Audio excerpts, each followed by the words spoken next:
વડોદરા જિલ્લાના સાવલી તાલુકાના મંજુસર ગામે મુખ્યમંત્રીની ઉપસ્થિતિમાં વિકાસ સંકલ્પ સભાનું ભવ્ય આયોજન કરવામાં આવ્યું હતું। આ સભામાં સાવલી તાલુકાના ખૂણે ખૂણેથી મોટી સંખ્યામાં લોકો ઉમટી પડ્યા હતા, જેને મુખ્યમંત્રીએ પ્રચંડ જનસમર્થન ગણાવ્યું હતું।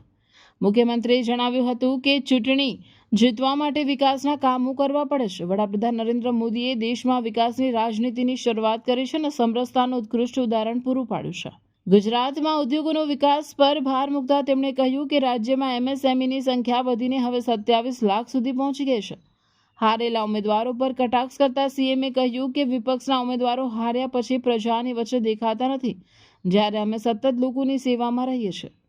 પહેલાની ચૂંટણીઓમાં 2 કોમ 2 ધર્મ કે 2 ભાઈઓ વચ્ચે ઝઘડા કરાવીને રાજનીતિ થતી હતી, જે હવે બંધ થઈ ગઈ છે। હવે માત્ર ને માત્ર વિકાસના મુદ્દે ચૂંટણીઓ લડાય છે। સાવલીને કરોડોની ગ્રાન્ટ અને પાયાની સુવિધાઓ। મુખ્યમંત્રીએ સાવલી તાલુકા માટે કરોડો રૂપિયાની ગ્રાન્ટની ફાળવણીનો ઉલ્લેખ કરતા તેઓએ જણાવ્યું હતું કે ભૂતકાળમાં જે રોડ કનેક્ટિવિટી અને પાણીની સમસ્યાઓ હતી તેનો નિકાલ કરવામાં આવ્યો છે।